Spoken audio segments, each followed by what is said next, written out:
The word alone sent a chill down the spine. For centuries, people have believed that evil spirits can enter a human body, twisting their mind, their voice, even their soul, until they are no longer themselves. Some call it myth, others call it proof that the devil is real. Tonight, we uncover two of the most disturbing exorcisms ever recorded. Cases that shocked priests, terrified witnesses, and inspired books and movies for decades to come. This is the terrifying true story of Anna Ecklund and Roland Doe. Anna Ecklund, born Emma Sachmated in 1882 in Wisconsin, was just an ordinary farm girl, but when she turned 14, something changed. She began refusing to enter churches. She would scream and curse at priests. Even though she came from a religious family, she claimed she could hear voices in her head. She spat out blessed food and holy water burned her lips. Her family believed she was cursed, and soon they were convinced she was possessed. In 1912, Father Theophilus, a well known exorcist, was called to help her. The first exorcism seemed successful. Anna returned to normal life. But years later, the darkness came back. Only this time, it was worse. She began levitating in her bed. Her body would confront in ways impossible for a human. Witnesses said her eyes rolled back, and her voice, sometimes deep like a man, sometimes high and mocking, would speak in languages she had never learned.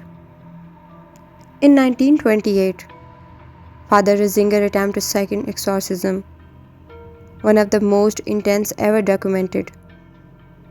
The ritual lasted 23 days. Nuns present reported that Anna screamed for hours and at times spoke in several voices at once. They said she revealed secret sins of the priest present, things she couldn't possibly have known. She vomited strange objects, tobacco leaves, spices, and other things she had never eaten. During one session, witnesses said her body rose into the air and hung there for minutes before crashing back down. At the very end of the final session, Anna let out a scream so that she was heard outside the convent walls. Then she collapsed. Father Zingal later said the demons cried out, claiming they were defeated by the Virgin Mary and were forced to leave Anna's body. After that day, Anna lived quietly. She remained deeply religious for the rest of her life and was never again reported to be possessed.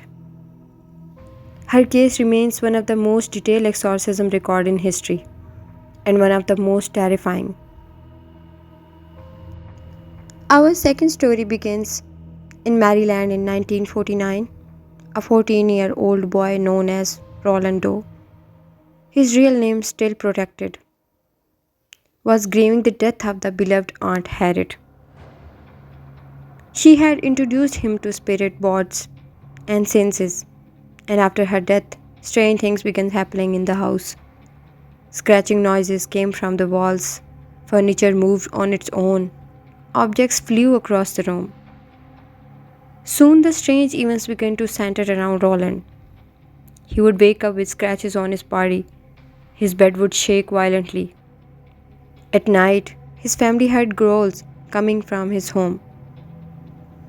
Doctors and psychiatrists could not explain it. Desperate, his family turned to the church. The first exorcism attempt failed. Roland attacked the priest, breaking his nose with superhuman strength.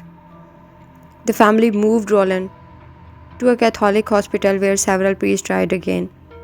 Witnesses claims words appeared on the boy's skin as if burned, words like hell, evil, and leaves. When priests prayed, Roland would scream in Latin, a language he never studied. The exorcism lasted for weeks. Roland would enter violent trances, throwing priests across the room with unnatural power. Finally, on the night of March 20, 1949, a priest commanded the demon to leave in the name of Saint Michael. Witnesses claim a loud voice shouted through Roland, saying, Satan will always be with him. Then there was silence. Moments later, Roland spent his eyes calm, exhausted, and free. He smiled and simply said, It's over. Roland grew up, married, and lived a normal life. He never experienced possession again. But the priests who witnesses the case were never the same. They believed they had looked evil in the face and survived. Anna Ecklund Roland Doe. Two lives forever changed by something we still cannot fully explain.